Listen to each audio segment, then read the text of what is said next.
Always the latest news and views. You're listening to the Montreal Now podcast with Aaron Rand. Experts in government finances and roads say, like it or not, it's really only a matter of time before tolls return to Quebec highways. Experts tell the Journal de Montréal the government goes nearly $2 billion in the red every year for road maintenance. With more EVs on the road, it means less money brought in each year by the gas tax. Increased vehicle registration is one way to offset that, but the experts say tolls are another, easier way. That's Jason Mayoff. This story was in the news yesterday and said we need to follow up on this. I know the idea of tolls has come up before, but here's someone making what I think seems like a pretty good argument that, you know what, you want to see your car registration go up again and again and again as it has been? Well, then maybe tolls are the way to go. Alan Carter is Dean of Research and Professor at the Department of Construction Engineering at ETS, and he's on the line. First of all, thanks for the time this afternoon. Can you try to make the case? Because I realize that even when you bring this up, you know, if a government was to bring this up, it is kind of political suicide, is it not? It kind of is. There's not much we can do. As you mentioned, we need money. And right now, we do not have enough money for the roads. We need money for every infrastructures. But right now, we need to have a way to finance whatever network that we want to have, and it has to be a user pay. So if we put that in taxes or something like that, some people will say, well, I don't use the road in that city, wherever it is. So, yeah, we do need that if we want to have better roads. So part of the issue here, and I think people bring this up, I know it came up last time I talked about it, you know, a lot of the damage done to our roads comes from trucks, right? Heavy trucks, they cause the most damage. What about a system where only trucks would pay tolls? Well, from a damage point of view, it would make sense. If we take the actual damage a truck caused versus a car, the toll would be significantly different since we need around 10,000 cars to do damage of a single truck. So one of the arguments that is done by the truck industry, they say, okay, but they will just give the bill to the user of whatever they're been carrying around. Right. But yes, trucks is doing most of the damage, so yeah, they should pay more. Now, I will point out as well, I'm old enough to remember when we had tolls, for example, on the Laurentian Auto Route. When you wanted to drive up north, you know, you stopped 2 or 3 times along the way, you paid your 25 cents or whatever it was, a dime at rush hour. People complained at some point, maybe not for that particular stretch of road, but other people in the city for having to pay a toll on the Jacques Cartier Bridge, for example, or the Champlain Bridge. And eventually we did away with them, and I think that was more political than anything else designed to win votes. Do you think we can bring this back and make it work again? I would like to think so, but I'm not convinced.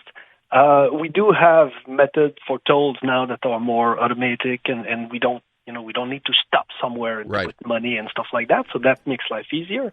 But people have to understand they're already paying a toll. CAA Quebec did a study saying, I think it was $200 or $250 per car of damage done by the bad shape of the road. So there's already a toll. We're just not aware that we're paying it. So I think it makes more sense to share that and to put that back in the road and have better roads. So you've also taken a look at what other countries do, other cities do. What's happening in other places that make this work? So there's tolls. When you have tolls, you need to have the quality that's behind it. So you cannot ask for a toll and give bad roads. So most of the PPP plan, when it's done with public and private sectors, they do have a toll because the private kind of own the whatever length of road for which you pay for. So that's a very good solution to do that. The other thing is that there's a bunch of places that said, okay, no more heavy trucks on that stretch of road. So we won't have to put that much money on it. So whatever they're carrying has to be carried in another way, like railroads or something else. It's funny. It seems to me as well, when I remember talking about this in the past, the idea of, where for Montreal to have sort of a ring road where it would be just for trucks, that's not going to happen because I'm guessing that's too expensive to do. That's not practical. But it could happen, but you have to plan ahead. It would have been planned a long time ago, which it was not done. But it would be very expensive, but it's doable. So I think it should be considered. If we go, I'm going to bring this up, as I said, on my show tomorrow. I know the first reaction from people will be, you know what, I pay enough taxes, I shouldn't have to pay tolls. How do you sell that argument? It's a difficult sale. We have a very big network, and we are a small population. The math just doesn't work. We need to get more money or to have less road. So it's a choice. When we buy stuff for ourselves, when we go buy a car, not everybody goes and buy a Lamborghini. Why? Because we cannot afford that. Well, as a population in Quebec, we cannot afford to have the network that is that big in perfect condition.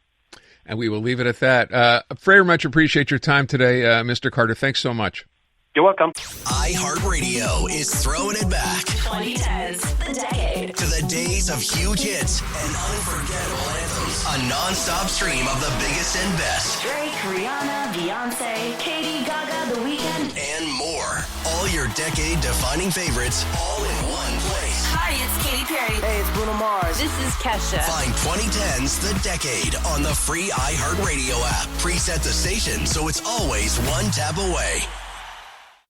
The information and the interesting talk to follow. This is the Montreal Now podcast with Aaron Rand. You may have heard this story last week. I think a lot of us kind of looked at this and smiled until we realized, no, this is serious. Maple syrup is like, that's our heritage here in Quebec, right? We are the king of maple syrup producers in the world. It's a very serious business. It is very seriously controlled, by the way.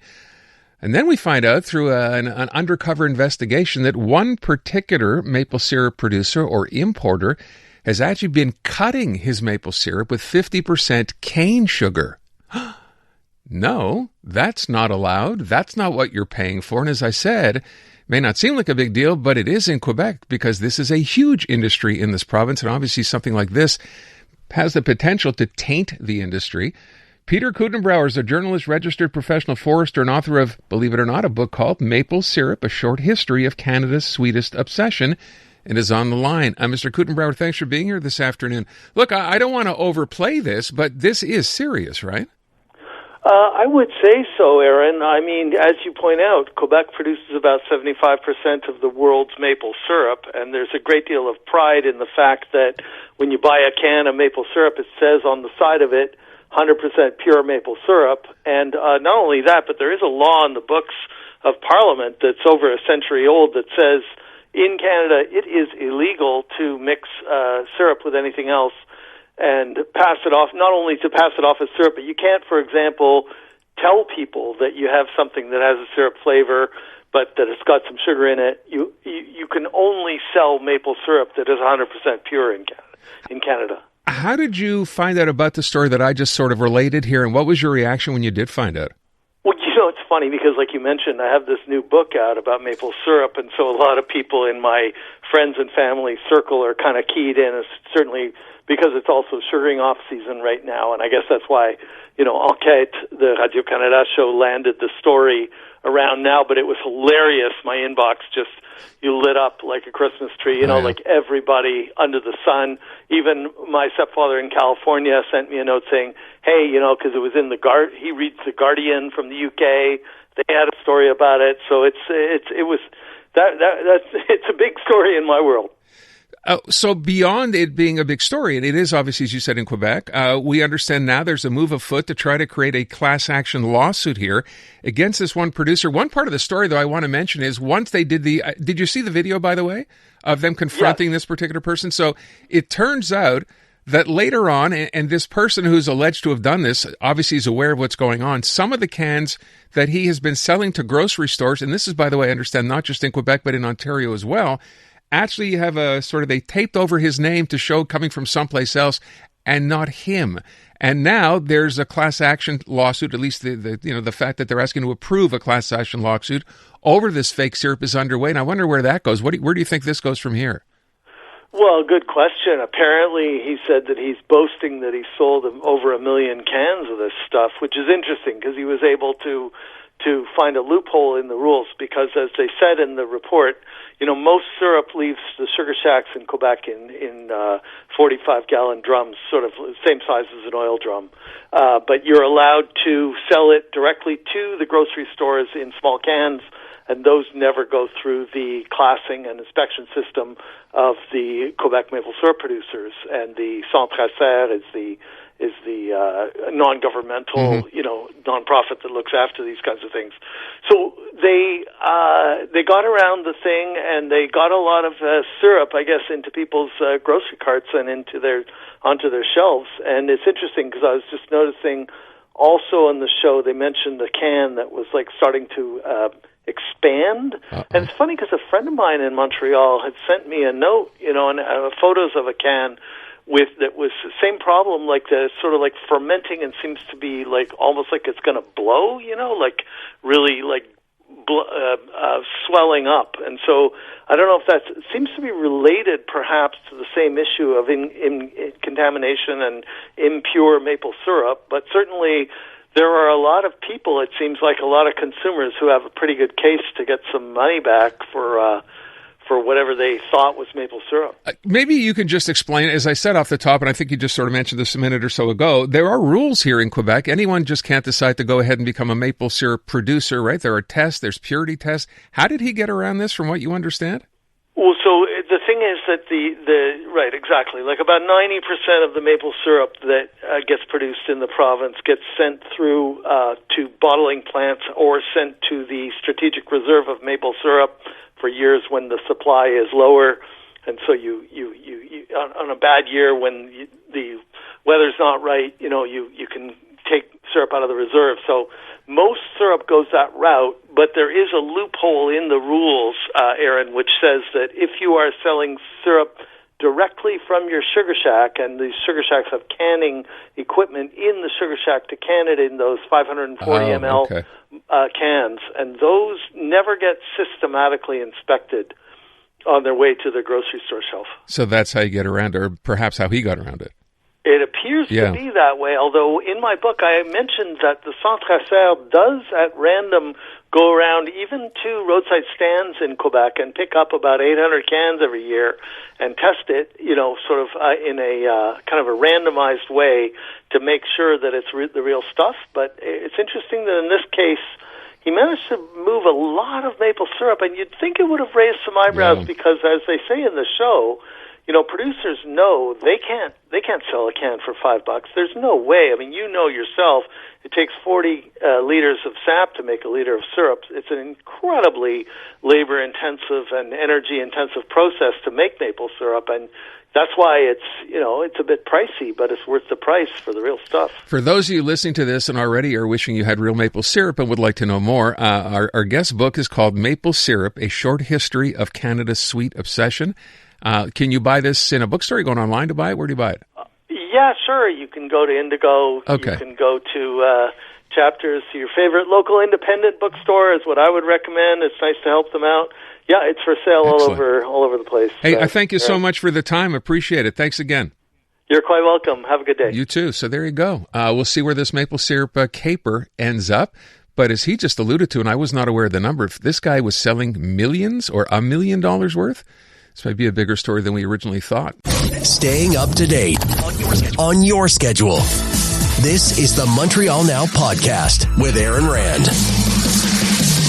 I was made aware of this story the other day by my producer, who said we absolutely have to talk to this guy because, well, for a lot of different reasons. A, he's an environmental activist, and B, he forages for his own food, which perhaps shouldn't come as a surprise given he's an environmental activist, perhaps to the nth degree. His name is Robin Greenfield, and he is on the line. Mr. Greenfield, thank you so much for your time today.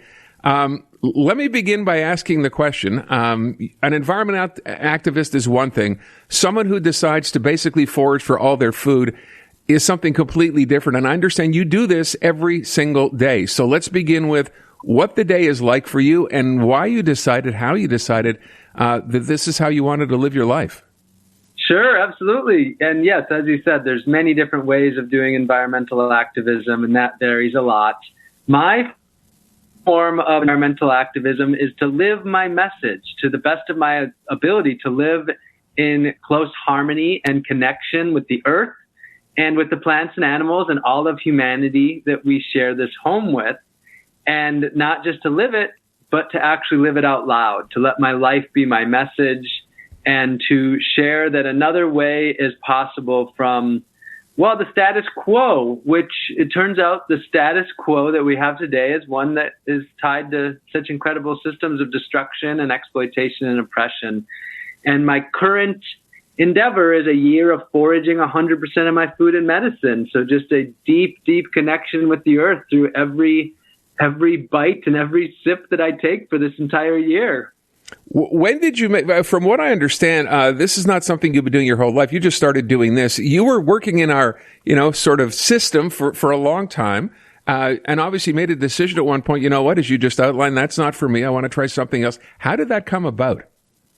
Yes. So in 2011, I was living a fairly typical, North American lifestyle. I was focused on material possessions and financial wealth. I was running a marketing company, and I had the goal of being a millionaire by the time I was 30.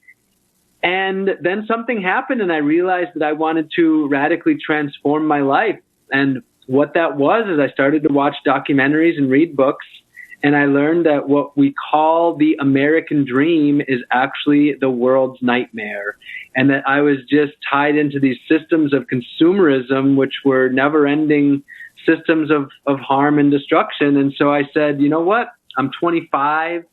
I don't want to do that for the rest of my life. I want to turn my life around. So that's the journey I've been on for almost 15 years now. So for people who didn't hear you say, you were actually in marketing and you'd think, and you'd only been doing it for a while, you're a fairly young man. Was there like a light switch moment for you when you made that decision?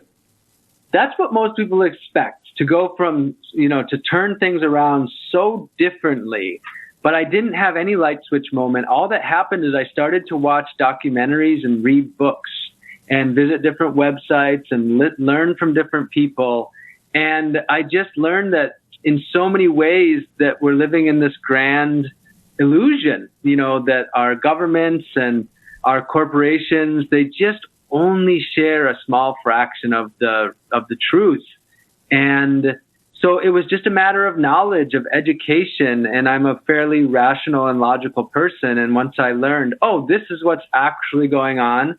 So, okay, I really want to do things differently. And one step at a time, I'm going to change my life. So for people trying to understand and put this in perspective, you find all your food just basically growing out in nature. You're living in the North Woods of Wisconsin right now. Does that in and of itself pose a problem? Number one, in foraging, and number two, in how administrations or how the authorities look at this? Have you had a situation or a problem? So the thing, foraging is basically legal, not illegal. There are some places where foraging, there's codes against foraging, some different parks and such. But for the most part, foraging is actually quite legal in most areas. Now, there are places where I harvest where it's technically not legal. And the reason why I do that is because I follow earth code before government code.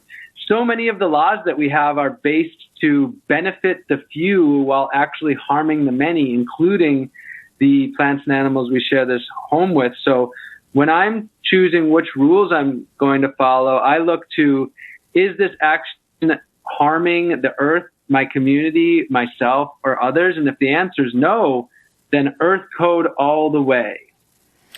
Now, I should point out as well, you're not suggesting that other people do the same thing you're doing, but you do want them to look at their life more critically. Is it fair to say that?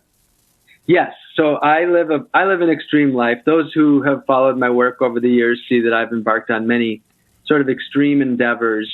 But my message isn't that anybody has to be extreme. My message is just to self-reflect, to critically think, to ask questions about our unquestioned societal norms, ask if we're living the lives that we truly want to, and if our actions are in alignment with our beliefs.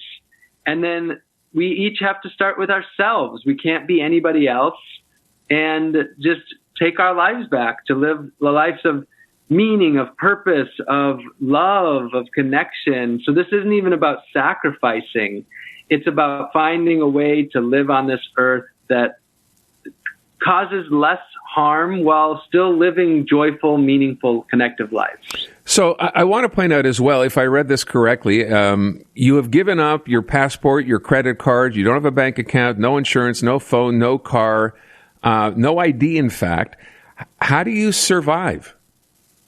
Yeah, and it's so funny speaking to you over the digital devices to Canada. It's to me one of the greatest, most ridiculous things that I can't come to Canada because we're us here in the United States and in Canada. I mean, we're the same people. We're a community, and the idea that there's this separation is just for me, it's fairly absurd. But I've let go of a lot. I've let go of a lot in this experience of stripping life back to the absolute basics and experiencing what it is to be human. Of course, there's many ways to be human, but a human in the sense of just the very bare essence of what it is to exist in the present moment in a connected way. And I've let go of a lot, and some of that is a bit of a sacrifice. There's things that I would like to be able to do that I'm not able to do, but it's well worth it in the pursuit of, this experiment that I'm living.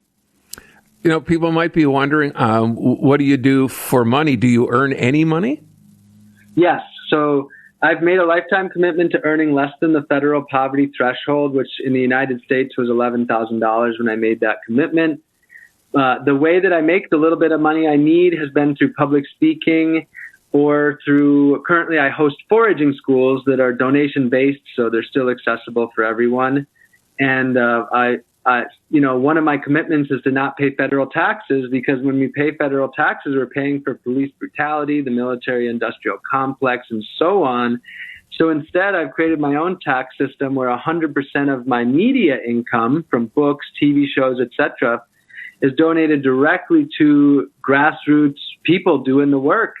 So I actually pay a much higher tax rate than the average Canadian or American, but I just have created my own system that I follow. You just don't pay to the government. Correct. One other thing, we have to wrap up, and I want to ask you the obvious question, which is, you're doing this now. You set out to do this, I think, for a year. Is this a year-long commitment, or what do you do next? Or do you move on to something else after the year? Yes, today's day 190, so I'm just over 6 months in, and it's a 1-year commitment, and I do not know what I'll be doing next. What I know is that I'm dedicating my whole life to being of service. My projects and my exact way of doing that will change from time to time, and I don't know what will be happening on day 366. Okay. Well, hopefully we can check back in with you then. I'd be fascinated, as I'm sure our listeners would be, to know that. Listen, I thank you so much for the time. I wish you nothing but the best. Thank you. Thanks, Aaron. I'm Luke Wilson. Join me each week for Film Never Lies. Since retiring from the NFL, I've had a lot on my mind, and now I've got my own show. So if you're tired of lazy takes, if you want honest conversations, join us each week. Film Never Lies, available on all TSN platforms and the iHeartRadio app. Your city at your leisure. This is the Montreal Now podcast with Aaron Rand. So this story will make you angry. Not bad enough now that the price of groceries continues to go up. People have trouble, of course, shopping, and trying to keep within budgets. And then to find out, it turns out a CBC investigative report, checking into a couple of different supermarkets across the country, by the way, not in one particular area, has revealed that despite promises to the contrary, some of these stores are still now charging you for beef or chicken, which, when they tell you the price, it's supposed to be based on weight. Turns out that weight is not accurate. You're basically paying for the packaging, not just the meat that you're buying. And that comes to thousands, in some cases, hundreds of thousands of dollars more that you're being charged. Now, what's even worse in the story is the fact that this was first noted a year or two ago. The stores promised they would change things, and they did not. So it's just been found to have happened yet again. Sylvain Charlebois, we know him as the food professor, senior director at Agri-Food Analytics, and he's over at the University at Dalhousie, of course. I had a chance to speak to him earlier this afternoon about just this. And again, the thing that stands out to me is the fact that not only are you being charged for food that is actually not there, they weigh one way, but you're paying for food, including packaging.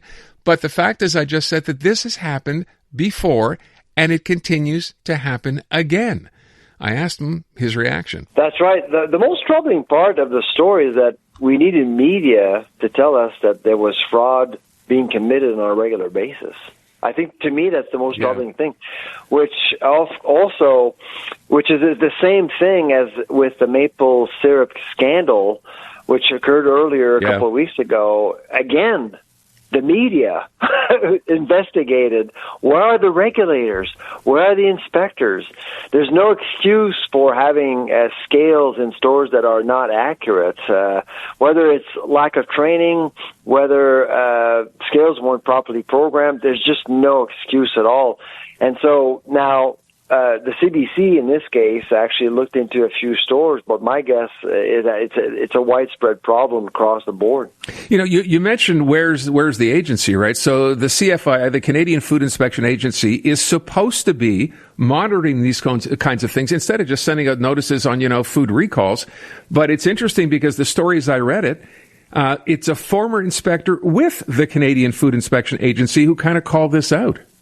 Yeah, absolutely. Now, there's one piece missing in the story is that there is a bit of a split responsibility between the CFI and Measurement Canada under Industry Canada. And this is important for your listeners because if you actually think that a scale in a store is inaccurate, you should also call Measurement Canada. There's a website. There's a link there. You can actually submit a complaint. And their role is to do exactly that, to assess the accuracy of scales at retail. No matter what you're selling, that's their job. And so, and to be honest with you, they're much quicker than the CFI. My guess, the reason why this is happening, I think, Aaron, is that a lot of folks know that if you call the CFI and complain, they'll investigate, but it will take a year, right? Even more. The CBC or the media can actually react much more quickly to rectify the problem. But to that point, it's worth mentioning yet again, this has happened before. They got called out in these cases. I mentioned Loblaws and Sobeys, for example. I think there are other stores involved as well. And it's one thing to acknowledge, the first time around, we weren't aware, if that's the excuse. But the second time around, knowing that there was a problem and to have done nothing about it, that's a bit galling. And it's going to happen again. I can assure you it's going to happen again. And so that's why there's no excuse and there's no other word than fraud to qualify what's going on. So it's important. The one advice I can give your listeners, get a kitchen scale. It's $15-20 on Amazon. Get one and measure everything. So buy, trust, but verify as much as possible. Most of the time, I suspect that you won't see a mistake, but if you do, I would call both the CFI and Measurement Canada. By the way, let me just point out, this was not one or two things. I mean, from the report that I read, they purchased and documented 32 underweight meat products from 7 stores. When I saw this, the first thing I thought, Sylvain, was, well, wait a sec, maybe this is just a matter of you weigh a beef item, for example, and it's in a container. The container weighs a couple ounces as well, but that's far too easy an excuse, right? That's correct. Okay. Yeah. So it's not just the container. It is, at 17%, it's not just a container. There's seriously something wrong with the scale. So that's why the lack of rigor, and this is what we're talking about. So the lack of rigor shown by grocers is real appalling. It's quite disappointing. Beyond disappointing. So as you said, for consumers listening, what's the deal here? You're obviously not going to weigh this at the store when you're there because you trust the people you're buying this from. But given that this is now sort of, in the public eye, is the advice, buy whatever you're buying, but then, if you can, invest in that scale. And if there's a problem, what do you do? Can you take it back to the store? Do you just let Measurements Canada know or the CFIA know? What's the process? Oh, if you do take it back to the store, they will rectify the problem. And, of course, that becomes a precision problem with the price. And if the product, so you're in Quebec, so under $20, they owe that product to you for free. Just so you know. Right. So if there's a mistake in the price, so up to $20 now since last year, they owe that product to you for free. They should be doing that. And I would also complain to the CFIA and Measurement Canada because you probably dealt with one scale. There may be other scales that are at fault. By the way, to that point, I was not aware. I know it used to be $10, right? Now that minimum is $20? The law changed last year. Oh. Yeah. So any mistake in pricing up to $20, you have to get your money back. Only in Quebec. Well, finally something good. Let me ask one other thing. That is potholes. Yeah, well, besides that, but let me ask one other thing here because, I mentioned off the top about the 10% or the 10 cent cut in the gas tax. But at the same time where you might be saving there, food suppliers are now adding surcharges to actually deal with the rising cost of fuel. And I wonder, will that change because of what's just been announced, you think? Actually, I'm surprised it's been announced now because it's been going on for a couple of weeks now, at least, since even before Easter, I would say. So I was made aware that there were surcharges all over the place, even before Easter. So we are starting to see prices being impacted by surcharges at the grocery store in different places around the country, including Quebec. So I wasn't surprised. It will continue. The thing, Aaron, about what's going on right now with oil prices and fuel prices is that we have a lot of playing around with prices on world markets, and that playing around is often conducted by the White House itself. And so that yo-yo you're seeing on markets up and down and up and down, transport companies will highball the price of energy and will charge as much as possible. Yeah. And that's why these surcharges are there. By the way, I will mention one other thing, going back to the idea of, you're buying food that's been, basically badly weighted. The fine, from what I read in the story, Sylvain, it was a $15,000 fine to the chain, which, of course, the people bringing this up suggest, you know what, that's nothing. That's just the cost of doing business for them, and it should be much, much higher than that. The most important thing for all of us is to make this public. That's even more hurtful than a fine. Any fine, really. If you get to the reputation of these companies, that's much, much worse than $100,000 or $1 million fine, for sure. Which is what hopefully is going to start to happen now, and now that the story, as you said off the top, has gone public. All right, we will leave it at that. Sylvain, thank you so much. Always appreciate your time. All right, take care. Take good care. Hear it live, weekdays from 2 until 6. Or hear it now. You're listening to the Montreal Now podcast with Aaron Rand. So I thought, looking back, I had the chance to meet and interact with Donald K. Donald on many, many occasions. He was, that idea, and I posted this on the Facebook announcement yesterday by Peter Starr, who was working as his partner. He was, and people say this, and I think it's so true, he was a larger-than-life personality. He really was. And then you consider some of the things going on in the background, right? You'd see him at concerts all the time. He was the guy. Rob Braide is on the line. Rob, are you there? I am, Aaron. How are you? I'm good. How are you? I'm good. Hang on. I'm just going to turn down my radio. Hey, Google, stop. Well, no, listen, Aaron, at my age, it's the only thing I've got left to boss around. So listen, for folks who don't know, Rob Braide worked in the radio business in the city for many, many years. He was my boss at one point many years ago as well when I was over at Shom. So, Rob, you had a chance from the administrative side to work with Donald pretty closely, right? Anytime a show came to town, it was pretty much Shom promoting the show. Tell us a little, when you read yesterday that he had passed and how you reacted to that. Well, Deke was a great friend, a very dear friend, and obviously a lot of people are mourning his passing. Aaron, I've got something I think that most of your listeners don't know. It's an origin story of Donald K. Donald Productions. If you want me to share Absolutely, this with sure. you. I think a lot of people listening to us today remember Ted Blackman, and Ted was the crusty, bon vivant sportscaster who went down in flames many, many years ago, but he was another dear friend. And when I was managing CJAD, did a lot of work with Balkan and Blackman and Sinclair and that gang. So anyway, going back to the 60s, which even predates you and I, which is difficult, Ted Blackman was running sock hops and, promoting the occasional band. And I don't know whether the Haunted and JB and the Playboys and that kind of gang was in there, but there were a lot of bands playing Beatlesque stuff back in the 60s. So anyway, he was doing pretty well, and Donald K. Donald Don Charlton wanted to get into that kind of business. He was fascinated by it, something I always wanted to do. Well, Ted was a golfer, and he had a really, really great set of golf clubs. So guess what? Ted Blackman traded his golf clubs for Donald K. Donald's, or gave Donald K. Donald. Donald K. Donald gave Ted Blackman his golf clubs for his for his business. So Ted stopped doing the concert promotion business and took up golf in exchange for golf clubs. Yeah, so Donald got Ted's concert business for a set of golf clubs. So that's a great story. Yeah, that's not many.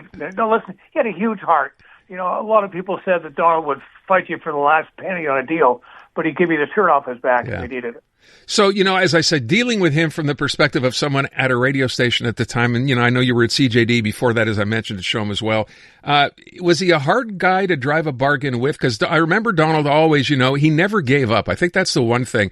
Even if it came to just selling extra tickets to his show at the last minute, he was always pushing.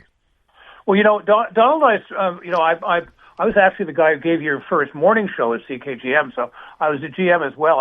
I might have been that program director he was yelling at. I'm not sure. I don't think so. I don't think so. I remember that, though. Yeah, I'm sure you would. So anyway, Donald and I would speak almost every day when I was at CHOM because he would call and pick my brain about who he should be bringing into town. Right. Because we did a lot of research, and I spent a lot of time at Sam the Record Man and, the various retail places, watching people, how they were buying, what they were listening to. And Donald would sort of use me as a research source. And so kind of in return for that, we always got Show 'em Presents, and Show 'em Presents is their name here. And it came to pass one day that Donald called me up, and Rod Stewart was coming to town. He said, "Rob, I got some bad news for you." I said, "What?" He said, we were pretty close pals at that point. He said, "Rod Stewart's coming to town, and there's a new thing in the music business called these corporations are trying to hitch their wagons to celebrities, and Sony is sponsoring Rod Stewart's North American tour, so it's going to be Sony presents Rod Stewart." Well, of course, I lost my business, and I was very upset, and he and I didn't speak for quite a while after that. Oh, and it was a real falling out. But of course, Donald was right, and it was the beginning of corporations hitching their wagons, as I said, celebrities, and Donald was prescient. He always knew what was coming next. And, of course, we kissed and made up afterwards. Another thing that a lot of people may not remember is that Donald was a major driving force behind the Canadian music scene. I mean, with Terry Flood, his partner in Aquarius Music, and Keith Brown, who ran the label, ipso facto, they brought Corey Hart into the marketplace. They brought April Wine into the marketplace. Donald was very involved in Celine's movement out of Quebec into America and around the world. And he had a remarkable ability to develop a circle of employees who became their tight friends. I mean, the Fighting Brunetta sisters. You mentioned Sylvie and Celine, right? Yeah. Yes, Sylvie and Celine and their other sisters and just so many wonderful people that he worked them hard. He was a taskmaster, but Lisa Lee, another one, who you know as well as I do, and Lisa still, I just saw her at backstage with Chris de Burgh a couple of weeks ago at the PDA, and Lisa's still very, very active. And it all started up with Donald. So he was larger than life. He seeded a great deal of the industry. He walked into a room and he just owned the room. But I'll tell you what, it didn't matter who you were, where you came from, whether you were Bono or Mick Jagger. I saw him talking to Mick Jagger or Bono one day at the Forum, I believe it was, and 20 minutes later, you're sitting down talking to the guy selling the hot dogs at the Forum, just chewing, just talking about what was going on in the world. It's funny as you say that. I remember all these stories. I had a music magazine at the time in the late 70s, and we used to put, ads in the back, and I would see Donald at the Forum or whatever. But I remember years later, when I was working with Tasso, it was at CFCF, and we used to have Donald come on the air because he was such a character, and Donald would go and sell a show. And one of the things he eventually got into doing was bringing wrestling to Montreal, right? So I remember I was doing the interview, and of course by then a lot of us were just getting into wrestling and thinking this stuff looks so fake. And I was wondering whether I should ask Donald that or not. And I suggested, some people have said it's fake or whatever. And Donald, without missing a beat, referred to wrestling as improvisational athletic theater. I thought that was the best thing I had ever heard anyone describe wrestling at. That was the kind of guy he was. And for many years, my buddy Tasso did a terrific Donald imitation, which always began with, "Hey, Aaron Ron, how you doing?" Like that, right? Because that was Donald. So, he is going to be missed. He never lost an opportunity to sell a ticket. No, he didn't. Didn't matter. That is the truth. Didn't matter whether or not you got him on to talk about about anything in the world, he'd always... He squeezed that in at the end. Absolutely. For Rod Stewart. Hey, Rob, thank you so much. I appreciate you walking us down memory lane and remembering... Always a pleasure. God bless you, Donald. And just a quick mention, Patty Ann Tarleton, his niece, is still in the business, and she's now the CEO of Live Nation Western Canada, and is doing kind of the same thing that Donald started out doing. So anyway, it's great hearing your voice. Aaron, I love your show. I listen to it all the time. Rob, thank you. I really appreciate that. Rob Braide, a very close friend and someone who worked in the business with Donald for many, many years. And yes, was one of my first bosses in this business way, way, way back. You know, he mentioned Celine. Go ahead and bring this up for a second, Brian. There's a Donald K. Donald tribute page on Facebook. It goes back to 1999. Take a look. This is actually Celine Dion. Most people were really sorry to hear that you had retired from showbiz and are feeling sad as they're going to miss you. I, on the other hand, was rather happy to hear that you would be no longer around, backstage stealing food from my dressing room. Donald was a big guy, and that's obviously Celine. And at the end, she says, "I'm kidding, I love you." And because Donald decided to go give up the business, right, for a while, and then slowly he would do a show here and there, but not to the same level he did when he was kind of the king of promotion in the city. Every big band that ever came here, with all due respect to Reuben Fogel and Sam Gesser, Donald K. Donald involved in those since the beginning. So yeah, sad news to find out he has passed at the age of 82. Listen live to Montreal Now with Aaron Rand. Weekdays from 2 until 6. Miss something? Find on-demand highlights at CJAD800.com or on the free iHeartRadio app. Canadian women are looking for more out of themselves, their businesses, their elected leaders, and the world around them. And that's why we're thrilled to introduce the Honest Talk podcast. I'm Jennifer Stewart. And I'm Catherine Clark. And in this podcast, we interview Canada's most inspiring women. Entrepreneurs, artists, athletes, politicians, and newsmakers, all at different stages of their journey. So if you're looking to connect, then we hope you'll join us. Listen to the Honest Talk podcast on iHeartRadio or wherever you listen to your podcasts.